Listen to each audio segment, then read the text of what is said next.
We're talking about Erika Jayne today from The Real Housewives of Beverly Hills. And there are these reports suggesting she might be in some, well, significant financial difficulty. Right. It seems to stem from ongoing legal issues and specifically some comments by an attorney who's been following the public record. Exactly. So we're going to unpack those signs, what people are pointing to as evidence of these potential money problems. And the core claim coming from this attorney is that she appears objectively to be having money problems. He's not in the cases, mind you, just watching. Okay, so an outside observer looking at the public filings, what's the main thing he's flagged? Well, one big one is this alleged failure to file a reply brief. This was in the appeal of a motion related to the Christopher Saylor complaint. Ah. And this attorney's take was stark. This never happens. His interpretation. It could mean she can't pay the lawyers. Suggesting the legal fee gravy train is running dry, as he put it. Quite a statement. It is.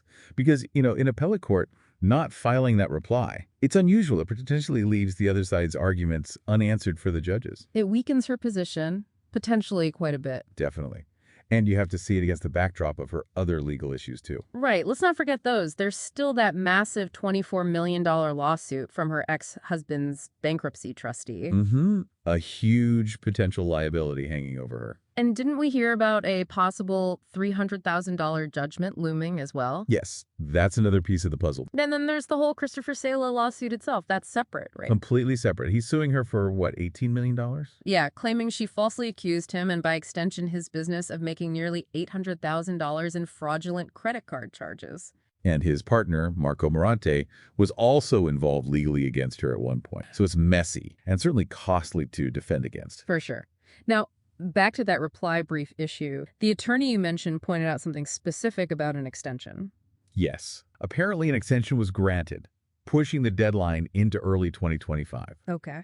But the court supposedly issued a really stern warning with it. Something like, no further extensions will be granted absent extraordinary and compelling circumstances. So that sounds pretty final. It does. And the fact that the brief still allegedly wasn't filed by that final deadline, well, it looks serious. Didn't the attorney say he actually reached out to her lawyer? Yeah, he mentioned contacting her attorney, Evan Borges, basically asking if non-payment was the reason for the missed filing. And the response? He said he got crickets, just silence, which, for an attorney to publicly state that suspicion is quite something. It really is. It raises serious questions about her ability to keep funding this defense, especially when you consider, okay, she's on RHOBH. Presumably, that's a decent income stream. You'd assume so, yes. But these signs, if they're accurate, they suggest that maybe even that Real Housewives money isn't enough to cover these enormous legal costs. That's the crux of it, isn't it? Even a substantial income can get absolutely swallowed by multi-million-dollar lawsuits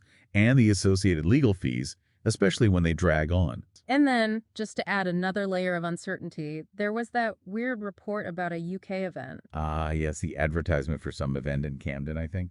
Yeah, describing Erika Jayne as a former cast member of RHOBH. No, look, it could just be bad ad copy, right? A mistake. It absolutely could be. It's just a rumor based on an ad for a June event. We should be clear on that. But given everything else we're discussing, the legal fees, the lawsuits, the potential money issues, it does make you pause for a second. It adds a question mark, certainly. If her main income source were to change or end on top of everything else, it would obviously make any existing financial pressure much, much worse. Undeniably. So while it's just a rumor now, it feeds into that narrative of financial uncertainty. So wrapping this up, what does this all really signal for you, the listener? I think it really gives you a peek behind the curtain. Oh, and hey, if you don't want to miss any reality tea, make sure you subscribe to Real Tea TV. And, hit that bell icon. Good call. The Real Housewives of Potomac. Sounds like Gizelle Bryant spilled quite a bit on Watch What Happens Live. Yeah, she did. Kicked off with an update on Karen Huger's DUI sentence. Gizelle apparently talked to someone close to Karen. How's Karen doing? Sounds like she's managing well, actually. The quote was she's running that thing wherever she is, so seems like she's adapting. Okay, that's interesting. And what about Ray? Giselle mentioned him too, right? Yeah, she said Ray's still, adjusting. It's obviously tough on the family when something like this happens, even if the focus is on one person. Right, it affects everyone. Now, this thing with TJ Jones and Stacey Rush, the receipts, what's the story there? Ah, yes. So Gizelle confirms she's heard from TJ's friends that he does have these alleged receipts. The claim is They show Stacey paid him to be her love interest for season 9. Wow, but he hasn't posted them online. Apparently not. The word is there's still some kind of payment issue holding it up. And Gizelle comparing Stacey to Maya Angelou? That was some serious shade, wasn't it? Oh, absolutely. Especially after Porsha said Stacey was still rising. A very pointed remark from Gizelle about authenticity, or maybe the lack of it. Okay, and Mia Thornton leaving RHOP. Gizelle had thoughts on that too. Of course she did. Her comment to Porsha was, "She's yours now, honey." Basically passing the baton. Next update we have about Gizelle concerns her father's will. Still ongoing. Yeah, seems like it. She mentioned a court date coming up in Atlanta sometime in June. So maybe there's finally an end in sight for that whole family situation. It's one of those real life things that spills onto the screen. Right. Now, Andy put her through a rapid-fire roundabout love hotel. What came out of that? Well, those games are always revealing, you know. Gizelle gave her quick takes. Shannon Beador being worried about guys liking others. Ashley Darby having the highest freak number. Oh, boy. Luann de Lesseps being the horniest, but maybe having questionable taste. And naturally, Gizelle gave herself props for having the best game and intimidating the guys. Sounds about right for Gizelle. Mm-hmm. And the Mary Shag kill game. Who did she pick between Gordon Thornton and Michael Darby? Okay, so she said shag Michael Darby, marry Gordon Thornton, which, I mean, kind of gives you a little insight into what she values maybe for different things. And she didn't want to kill either. Well, the implication was T.J. Jones might have been the kill, but yeah. And she also threw in wanting to do Captain Jason Chambers with Porsha. Okay. What about the PK, Mauricio, David Beador round? That one was quicker. Shag Mauricio and basically in the two others, PK and David. Pretty decisive. What else did she say about filming Love Hotel? Said it was immersive, filming for almost a month, and she had thoughts on Robin Dixon on The Traitors. Called her a potential CIA investigator, really strategic. Did she think Robin would win? No, she actually predicted Robin would get found out eventually, which, you know, turned out to be right. And finally, any update on her younger Beau? She confirmed they still talk, just maybe not as much, was a bit coy when Porsha pressed her on details, so seems like she's keeping some things private now. Fair enough. Next update we have about the Real Housewives of Atlanta. Porsha was also on Watch What Happens Live and made some waves. Definitely. Starting with that apology about the Charles Oakley situation, Porsha framed it as a late-night kiki. You know, just everyone spilling tea. Try and downplay it as casual chat, not a serious threat. But it shows that line they walk, right? Banter versus going too far. True. And her thoughts on Dennis McKinley potentially dating Drew Sidora. It was kind of funny, actually. She said she doesn't think anything's happened, but wouldn't really mind if it did. Especially if Drew can do their daughter Pilar's hair. Little dig there. A little bit. But she wasn't laughing about Drew suggesting her music could pay for Pilar's college. No, she called that cringy. You shouldn't bring people's kids into it like that. Seems like family, especially kids, is a clear boundary for her. Makes sense. Yeah.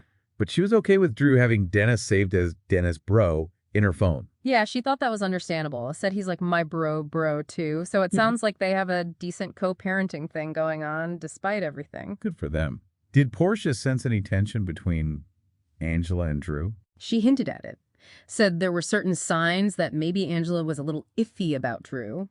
You know, suggesting that maybe their friendship isn't as solid as it looks. That's the kind of stuff that fuels storylines later. Always looking for the cracks. What about Charles Oakley dating other housewives? Porsha shot down the Phaedra Parks rumor immediately, but she did confirm he dated Cherie Whitfield way back when. Called it old tea. Next update we have about Kim Zolciak. Porsha saw her recently. Yeah, mentioned she reached out during the divorce stuff, gave her some general advice, you know, push through, eat good, find someone to pass the time away, just a little support between people who've been in that spotlight. And Porsha's own divorce from Simon.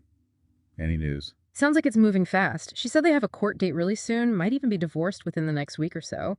She did mention uncertainty about Simon's whole ICE custody situation, though.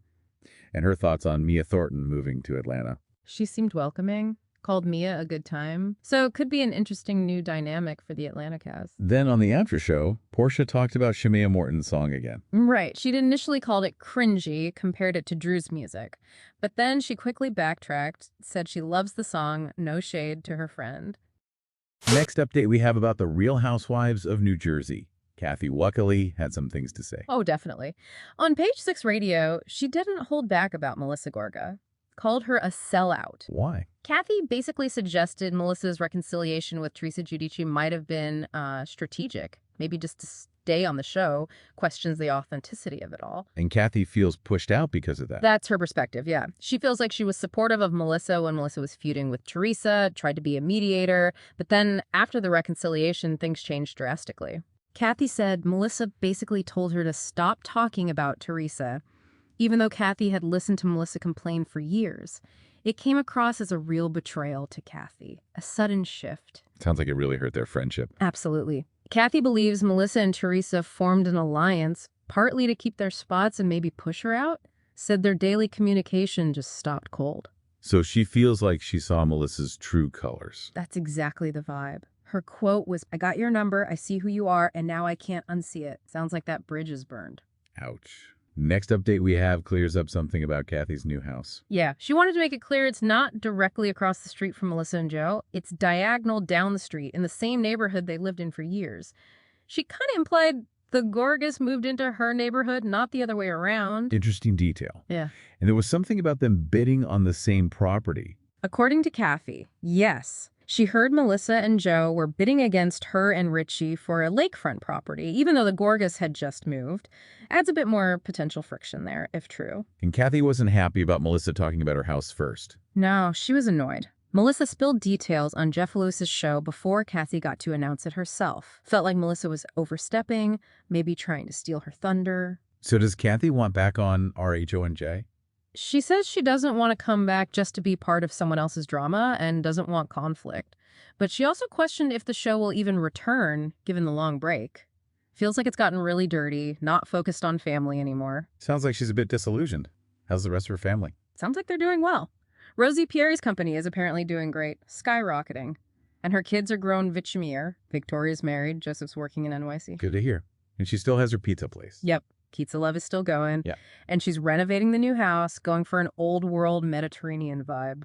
Okay. Not only predicted his incarceration, you predicted their divorce.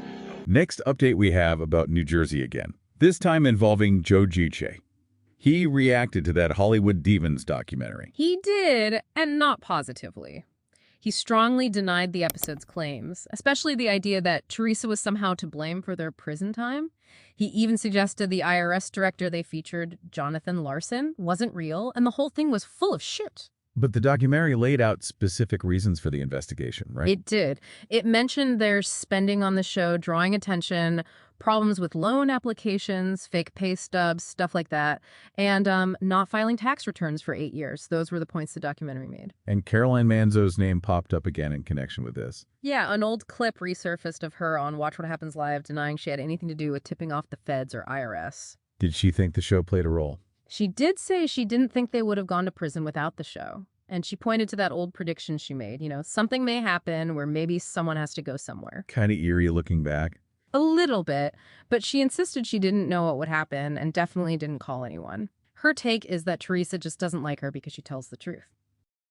Next update we have is from Vanderpump Rules. Scheana Shay dropped a bomb about her ex, Adam Spott. Yeah, on her podcast, she revealed she used to pay his rent, like thousands of dollars, even though they weren't officially boyfriend-girlfriend. Wow. Did he ever pay her back? She said he promised to, but the implication was maybe it didn't happen. And more Vanderpump drama. Lala Kent, allegedly stealing a baby name from Tom Sandoval. That's what Scheana claimed. Said Lala basically hijacked Sandoval's dream name for a son, kind of to be petty, right around the Scandoval fallout. This was apparently after Ariana said they wouldn't use that name anymore. And Lala actually used the name. Scheana said Lala publicly claimed it and even got a related tattoo. If true, that's peak Vanderpump pettiness, isn't it? It really is.